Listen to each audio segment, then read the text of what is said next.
This is Aussie Mac Zone. We'll cover everything Apple, including Macs, iPhones, iPads, and more. All this from an Aussie perspective. Sit back, relax, and insert yourself into the zone.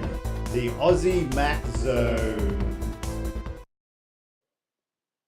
Yep, we're live. Professionalism, see? Straight off the bat. We're right there.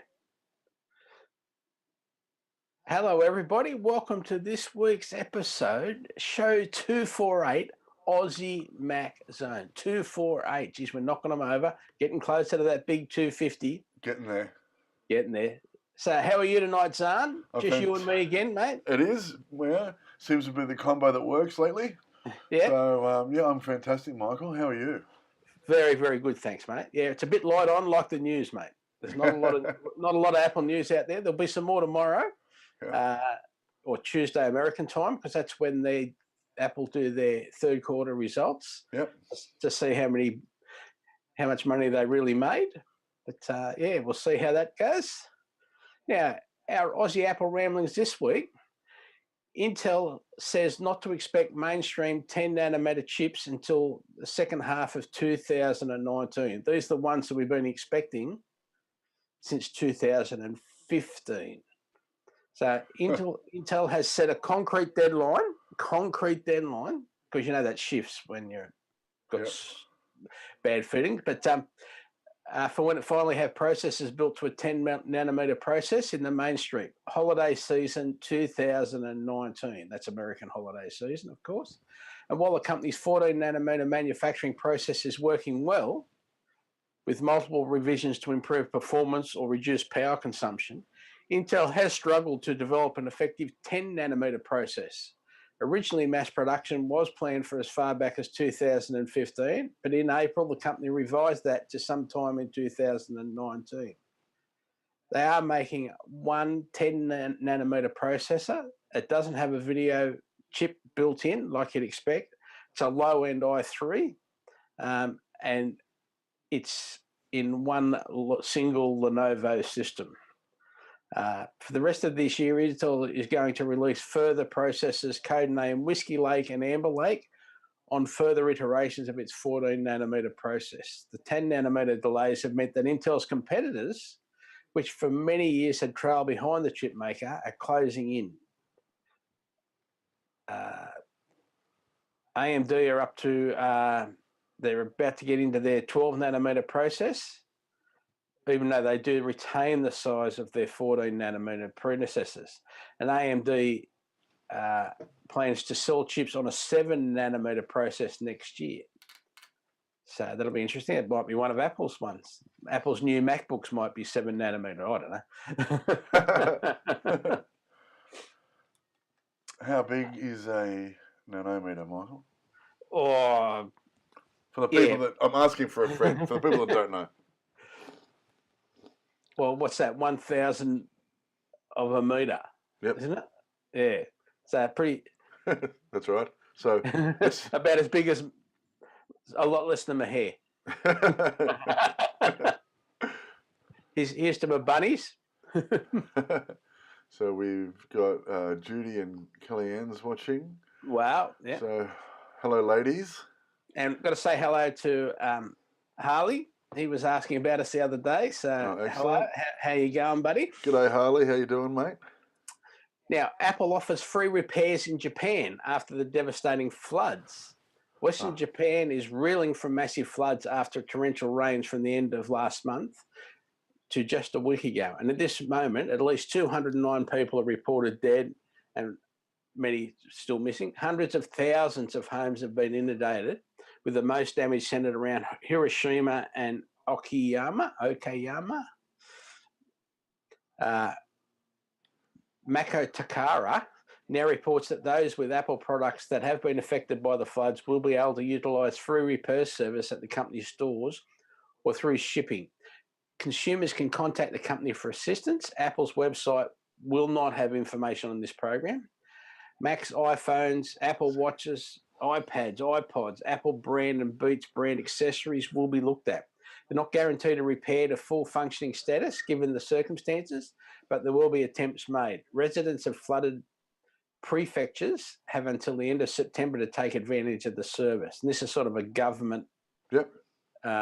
It's still really good. thing. Yeah. Yeah, it's excellent. Sorry, I was laughing smiling and that through this. This isn't. I'm not laughing at a tragedy, by the way, people. Please don't think I'm laughing at what happened in Japan. I'm also, reading comments, looking at other computers, making sure everything, sort of. And no, it's not half an hour late, Judy. We're half an hour late, so it's okay. You're on time. We're not.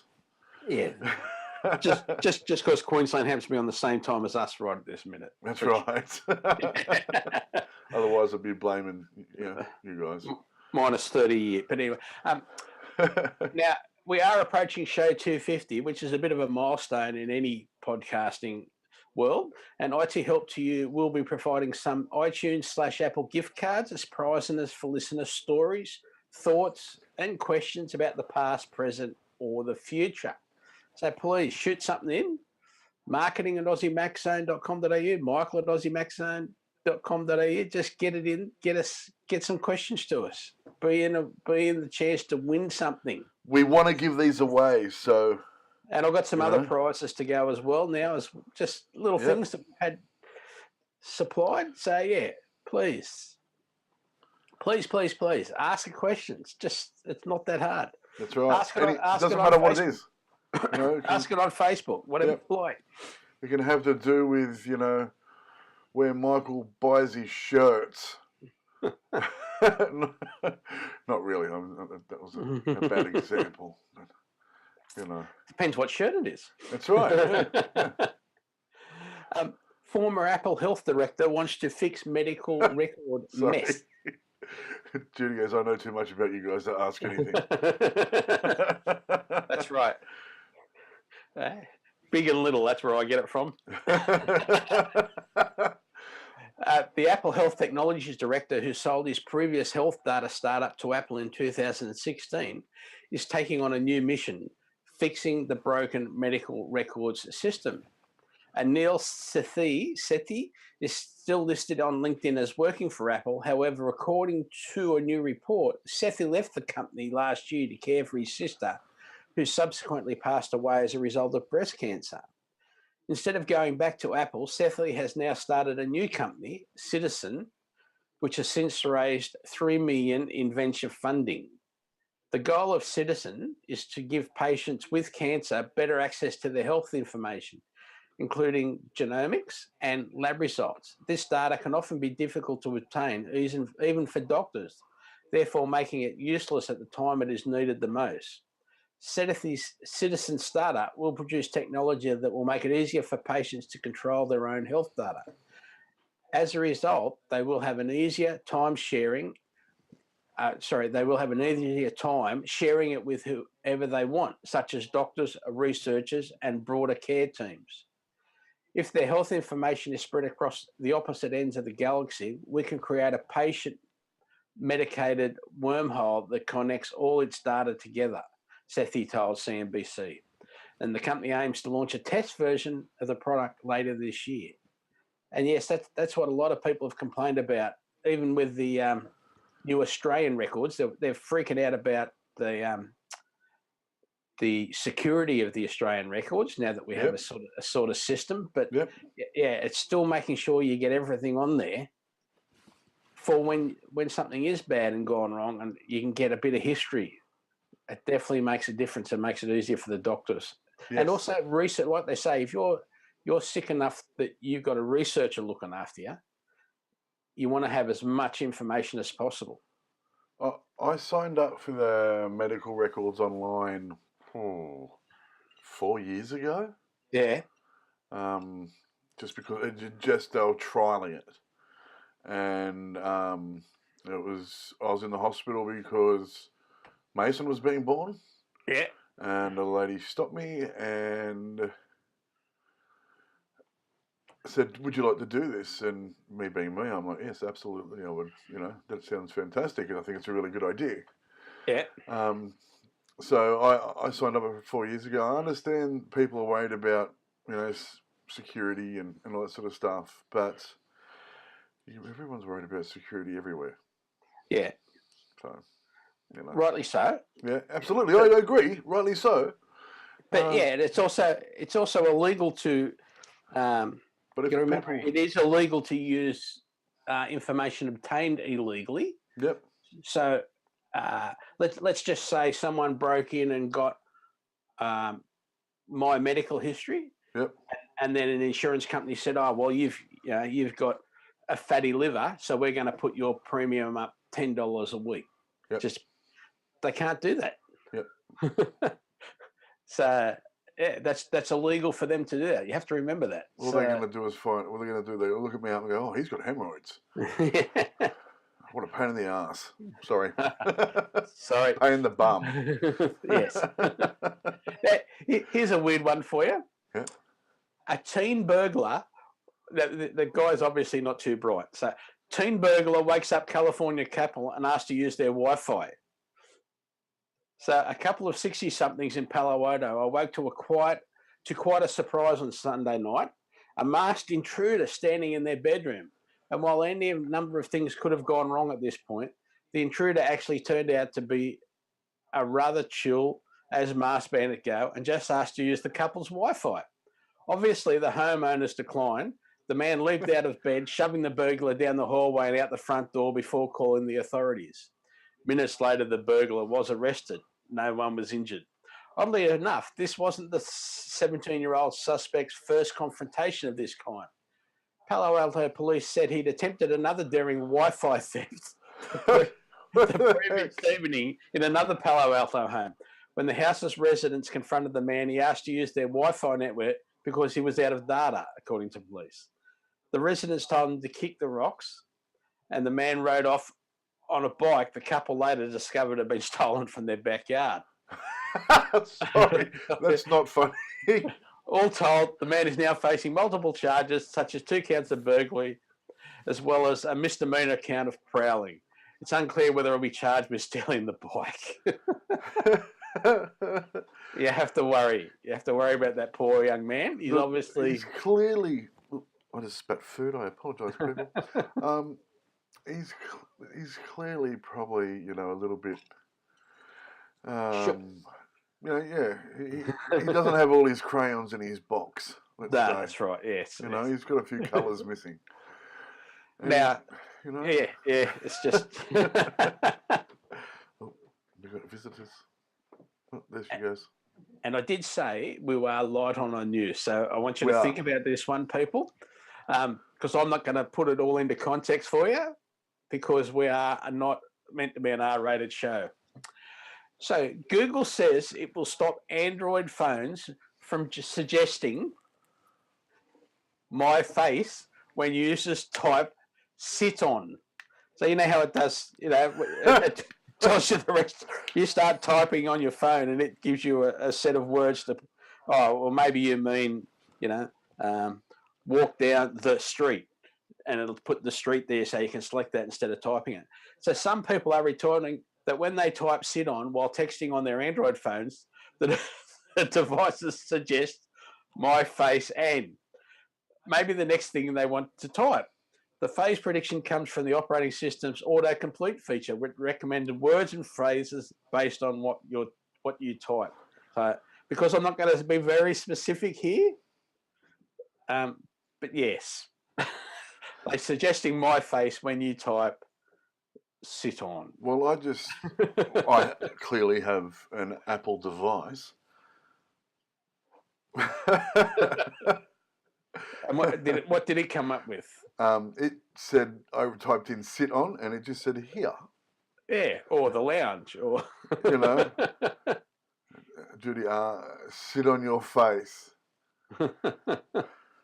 So I can't answer that because we're not an R-rated show, Judy. That's right. So yeah, that's just another unusual, funny. I don't know. Did someone set it up deliberately on Android to do that? Oh God, I hope so. Now, because we might be nerds, but we've still got a sense of humour, don't we? Or maybe it's based on that's what most people have typed. How many people are sending messages saying, "Hey, you should come over to my house and sit on the couch"? Yes. Maybe it's just what most people have typed, and that's why it's auto suggesting it. Fair enough.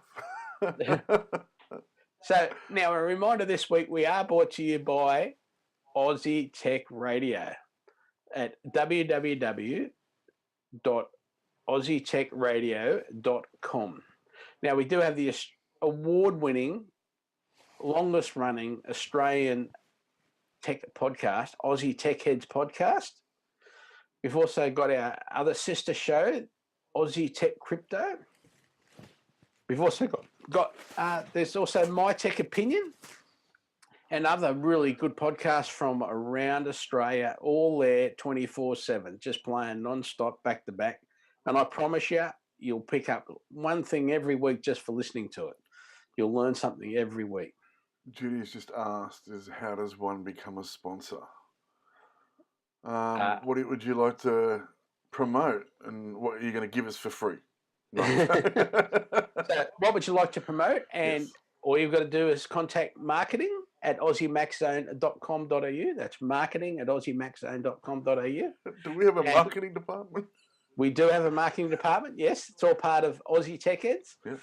And we go from there. Excellent.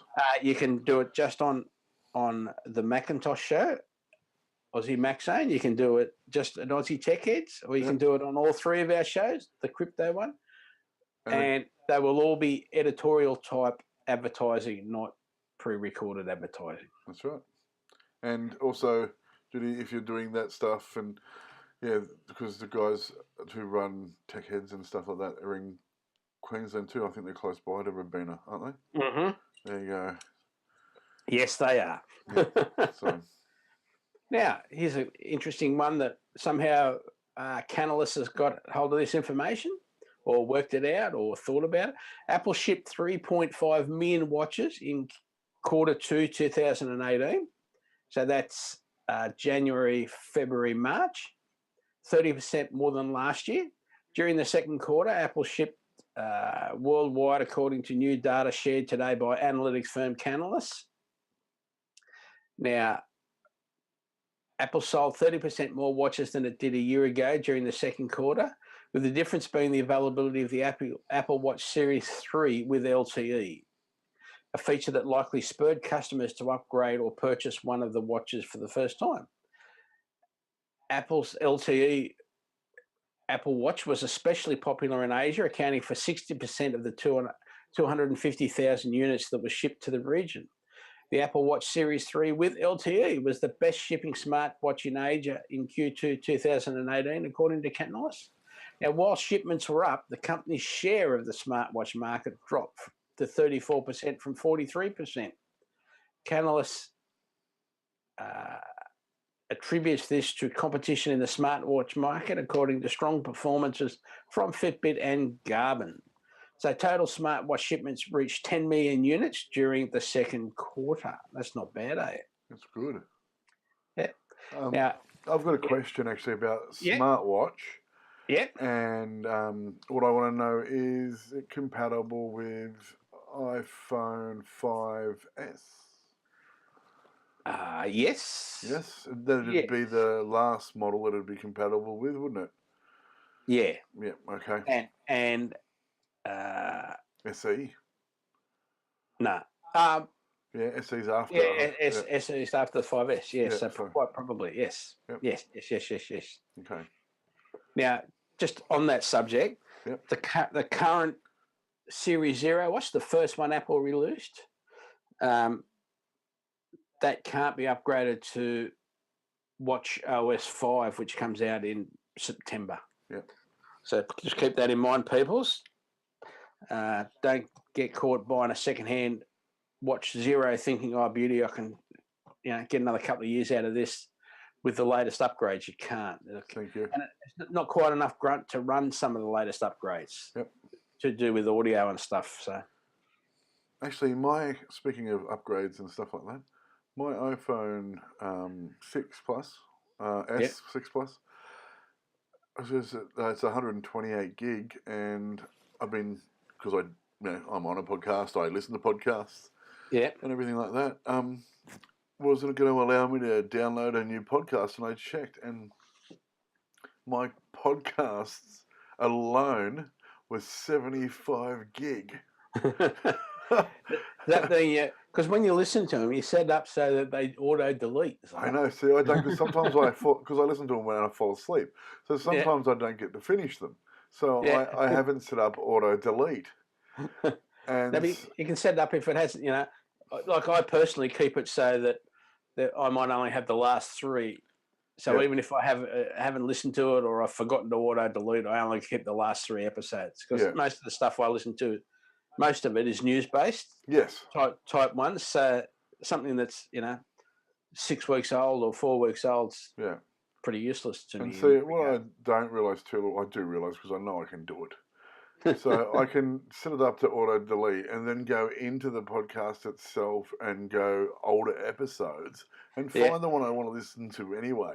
And therefore my phone, like the data on the memory on my phone isn't being, absolutely swallowed by this stuff. That's right. So, exactly right. So there you go. That's a tip for everyone. There you go. Didn't even realise I was giving you a tip, but there you go. Yep, don't forget. Now, a reminder, as I said earlier, Apple released their third quarter financial results Tuesday US time. And I think that's about 3 p.m. Western, like California time, I think. That's what it is. Now, you got anything else you want to bring up, Zarn? I've got a couple of things to go, but yeah, I just... I don't know. Let me think.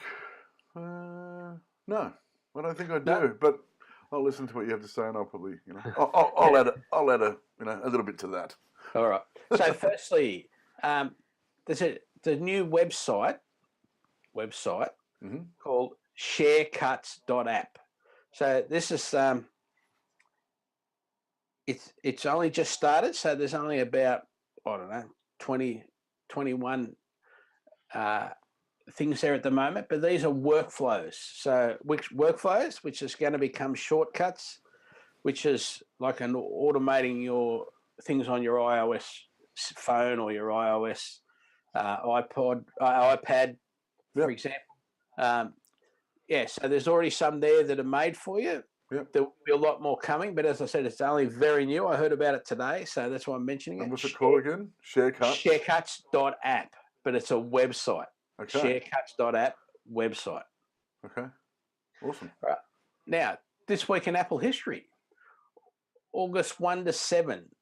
In 1993, Apple introduces the first Newton personal digital assistant during Macworld Expo after 6.5 years of development. Dubbed the Message Pad, it was US $6.99. The solid black plastic device measured 4.5 inches by 7.25 inches and weighed under a pound.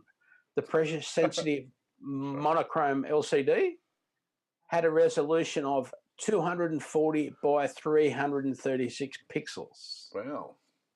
Inside was a 20 megahertz ARM 610 processor with 4 megabytes of ROM and 640K of RAM. 640K. Now, it also had a local talk port powered, which was, for connecting other serial devices. Yep. Had a PCMCIA Type 2 card slot, so you could put additional memory or a wireless messaging card or a modem. And there was also an infrared transceiver that beamed data to other Newtons over a distance of 1 metre.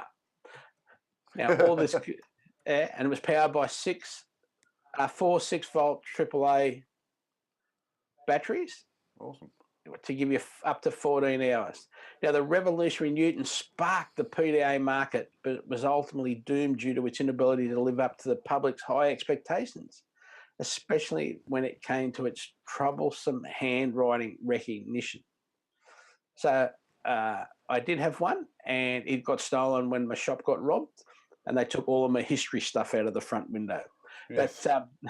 But I ended up my last one before the iPhone was a Motorola, which was very similar, very, very similar. Yep. With handwriting recognition, etc. It's still not fantastic, nowhere near as good as it is today, but yeah. Now, 1997, coming a month after Gil Amelio was ousted as CEO, the Macworld Expo in Boston is the scene of several earth-shattering announcements. First, Steve Jobs announces the wholesale reorganisation of Apple's board, keeping all but two. Jobs handpicked a new board full of friendly faces, including his best friend, Larry Ellison, chairman and CEO of Oracle.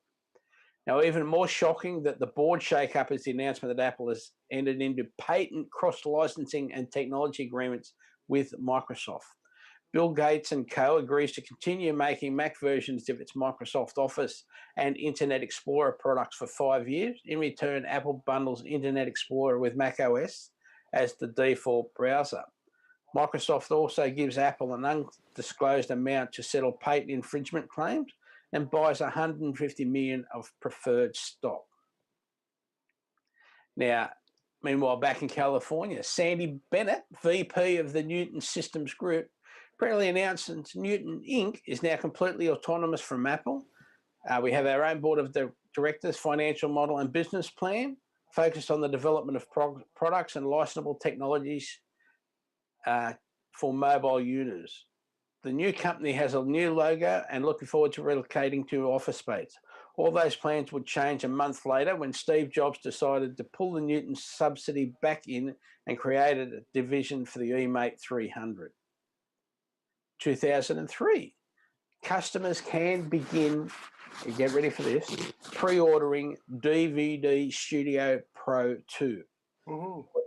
US $499, Apple's powerful new application redesigned to simplify professional DVD authoring with a breakthrough user interface. New features include fully customizable templates, an innovative menu editor, timeline-based track editing, and a new world-class MPEG-2 MPEG-2 encoder.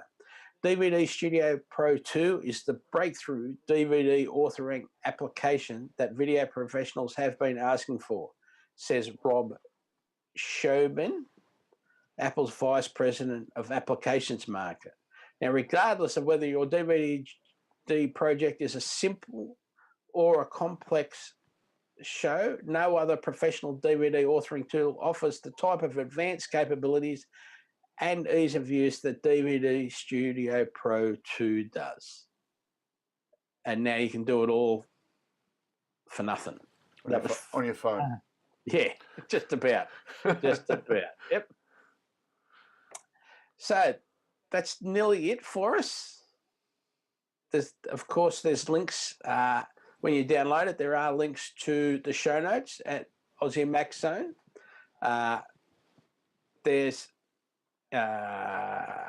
Spotify, just search for Aussie Mac Zone. Apple News, search for Aussie Mac Zone, click on the heart, and that way you'll get information as soon as we put it up on the feed. Yep.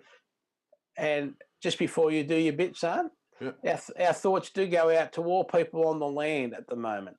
Absolutely. I do a fair bit of country driving, and it is dry everywhere.